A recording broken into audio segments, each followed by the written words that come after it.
अस्सलाम वालेकुम जी। उम्मीद है आप लोग खैरियत से होंगे। पिछले लेक्चर में हमने हिस्सा गज़ल से पहली गज़ल शुरू की थी। शायर थे ख्वाजा हैदर अली आतिश। इस गज़ल से पहला शेर, उसकी तशरीह, मफ़ाहीम, हवाला जात आप लोग देख चुके। तरतीबवार आगे बढ़ते हैं। गज़ल में शेर नंबर 2 देखते हैं। शेर नंबर 2, शेर नंबर 2 है, मौत क्या आके फ़कीरों से तुझे लेना है, मरने से आगे ही ये लोग तो मर जाते हैं। मौत से मुखातिब है शायर। शेर में शायर का मुखातिब कोई और नहीं बल्कि मौत से मुखातिब है। फ़कीर सूफ़ी हो गए, दरवेश सिफ्त लोग हो गए। दरवेश सिफ्त लोग, मरने से आगे ही, मरने से पहले ही, आगे से मुराद पहले हो गया, ये लोग तो मर जाते हैं। मफ़हूम देखते हैं। शायर मुखातिब है मौत से, ए मौत तुझे हम जैसे दरवेश सिफ्त लोगों से क्या सरोकार, हम लोग तो मरने से पहले ही मौत को गले लगा लेते हैं। यहाँ बेटा जो मरकज़ी नुक्ता है, एक तो वो ये है, हम जैसे लोग।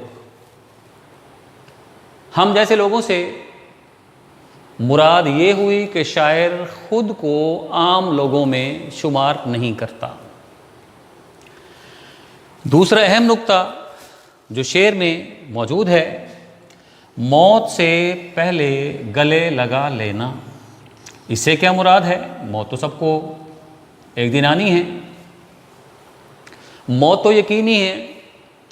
फिर ये लोग किस तरह से मौत से पहले खुद को मौत का शिकार कर लेते हैं? तो पहली चीज़, हम जैसे लोग। यहाँ हम जैसे लोगों से मुराद सूफ़ी या सूफिया हैं। सूफ़ी कौन है? सूफ़ी तसव्वुफ़ की एक इस्तिलाह है। तसव्वुफ़ क्या है? बातनी और रूहानी पाकीज़गी का इल्म तसव्वुफ़ कहलाता है। इस इल्म के हामिल लोग सूफिया कहलाते हैं। ये कौन लोग हैं? वो लोग हो गए जो नफ्से अम्मारा को कुचल देते हैं। दर बदरी इख्तियार करते हैं। दर बदरी इख्तियार करते हैं। खाक नशी लोग होते हैं। खाक नशी लोग और खाक बसरी इनका शेवा है। ये पहली बात तो हम जैसे लोग, यहाँ हम जैसे लोगों से मुराद शायर की सूफिया हैं। शायर बताता है कि सूफ़ी तसव्वुफ़ की एक इस्तिलाह है। बातनी और रूहानी पाकीज़गी का इल्म तसव्वुफ़ कहलाता है। इस इल्म के हामिल अफराद सूफिया कहलाते हैं। ये क्या करते हैं? नफ्स अमारा को कुचल डालते हैं, दरबदरी इख्तियार करते हैं, खाक नशी लोग हैं, खाक बसर लोग हैं। दूसरा नुक्ता क्या है? मरने से पहले, मौत से पहले मौत को गले लगा लेते हैं। सूफिया के नज़दीक मौत दो किस्म की है। हमारे यहाँ मौत का एक ही तसव्वुर है और वो हमारी हकीकी या तबई मौत है। ये मौत की वो किस्म है जिसमें सांसों की डोर जिस्म से अलग हो जाती है, सिलसिला ख़त्म हो जाता है, जिस्म बेजान हो जाता है और इंसान मौत का शिकार हो जाता है। इनके यहाँ मौत की एक और किस्म भी है। हमने बताया कि मौत दो किस्म की है, दो किस्म की है। पहली मौत तबई मौत है, दूसरी मौत नफसानी या रूहानी मौत है। नफसानी या रूहानी मौत में सांस की डोर तो जिस्म से अलग नहीं होती, मगर सूफिया अपनी तमाम ख्वाहिशात को कुचल डालते हैं। दुनिया की रंगीनियों से, आसाइशात से अपने आप को अलग थलग कर लेते हैं, अलग दुनिया बसा लेते हैं, याद इलाही में महव मसरूफ़ होते हैं, किसी चीज़ की तमन्ना दिल में नहीं रखते। उनके यहाँ ये नफसानी मौत है। शायर का ताल्लुक़ उस कबीले से है जो ख़ुद को नफसानी मौत के हवाले कर चुका है।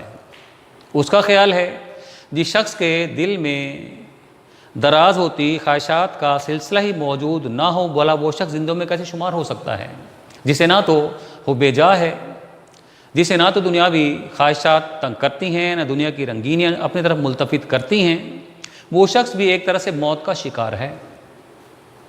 सूफिया का मशहूर कौल है, हवाले में लिख सकते हैं, मूतू क़ब्ल मौत,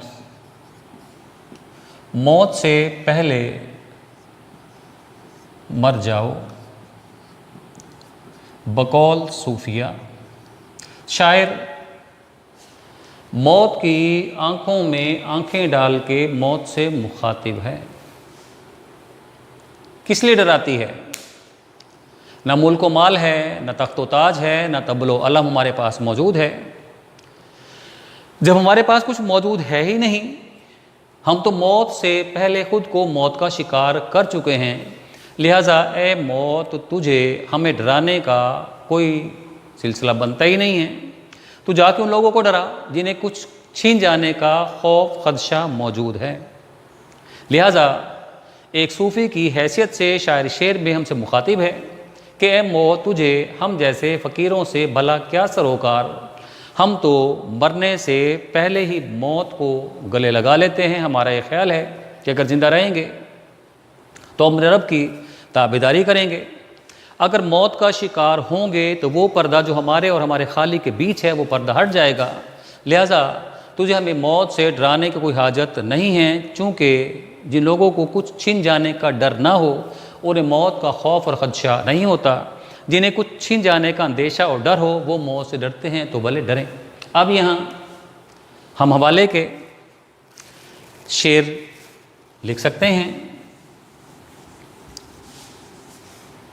आतिश का शेर है, तबलो अलम न पास है न अपने मुल्क व माल, हमसे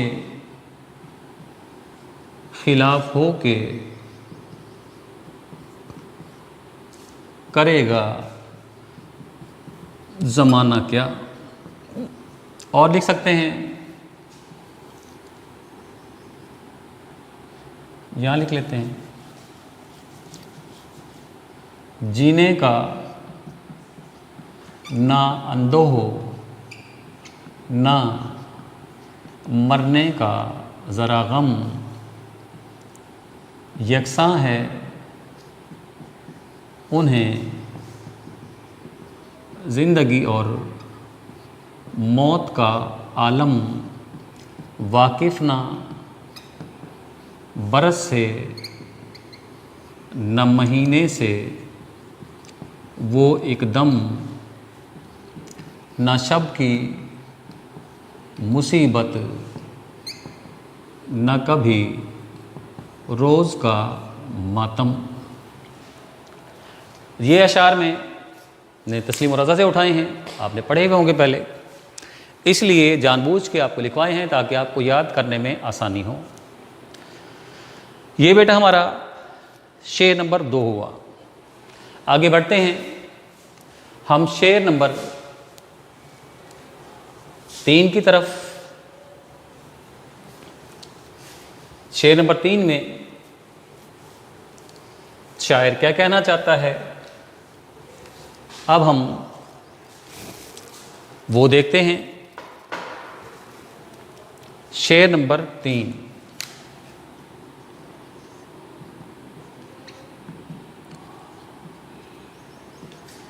दीद व दीद जो हो जाए गनीमत समझो, जूं शरर वरना हम ए अहले नज़र जाते हैं। लफ्ज़ हमारे पास है दीद व दीद। दीद मिलना हो गया, व और हो गया दीद फिर मिलना, मिलना और फिर मिलना। शायर का ख्याल है कि हम मिलते हैं और फिर मिलते हैं, गनीमत काफ़ी समझना हो गया।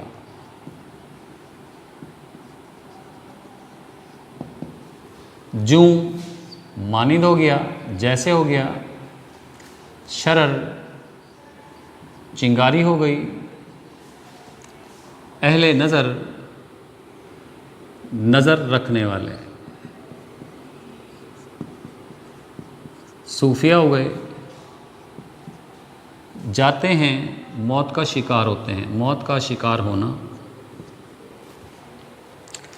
पहले पहल मफ़हूम देखते हैं। ए गाफिल इंसान, दोस्तों से मेल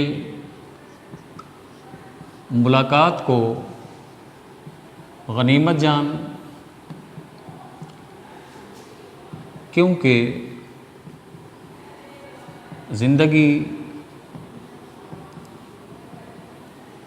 चिंगारी की मानिंद है जो किसी वक्त भी ख़त्म हो सकती है। ये बेटा हमारे पहले शेर, तीसरे शेर का मफ़हूम हुआ। क्या बताना चाहता है? शेर में शायर दुनिया की बेसबाती व नापायदारी का मजमून बांधता है। ज़िंदगी को चिंगारी से तशबीह देता है। मुख्तलिफ शोरा हम बताएंगे पहले, मुख्तलिफ शोरा ज़िंदगी की बेसबाती का मजमून अपने अशआर में बांधते रहे। फिर हम शेर लिखेंगे, क्या भरोसा है, तमीदी शेर बनेगा ये, जिंदगानी का आदमी बुलबुला है पानी का। और लिख सकते हैं, ज़िंदगी इंसान की है, मानिंदे मुर्गे खुशनवा, शाख पे बैठा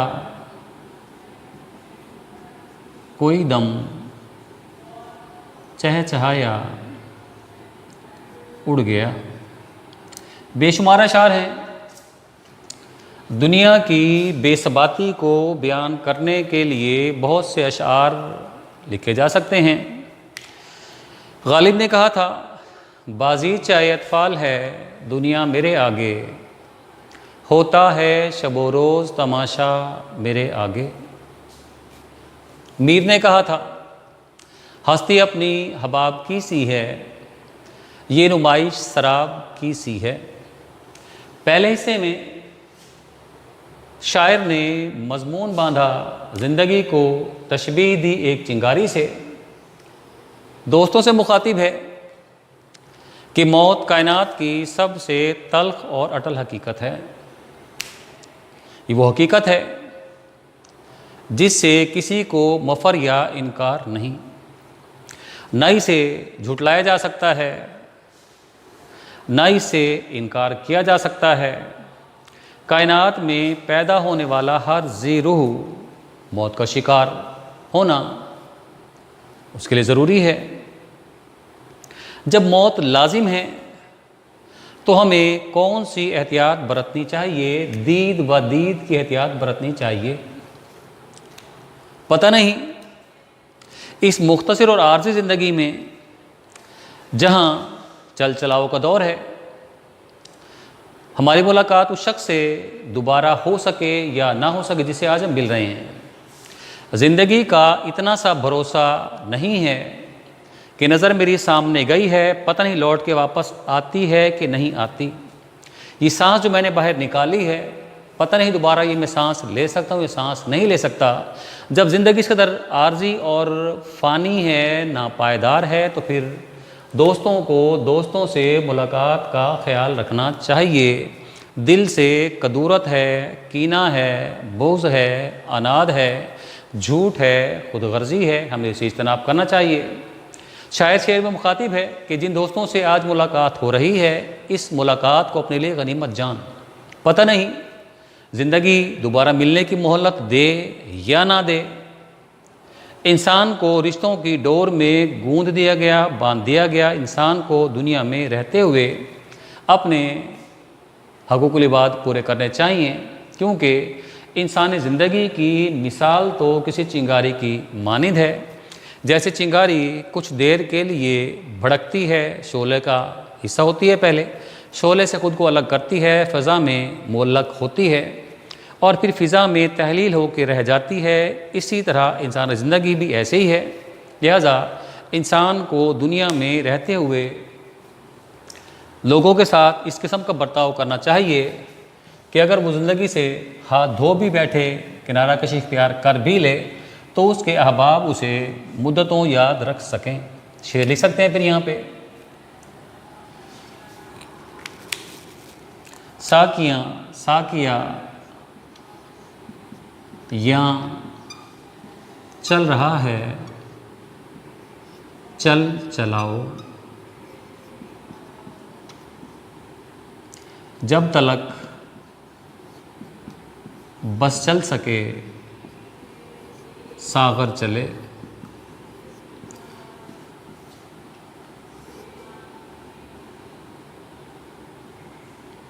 और कौन सा है? अनीस ठेस ना लग जाए अब, ख्याले खातिरे अहबाब चाहिए हरदम।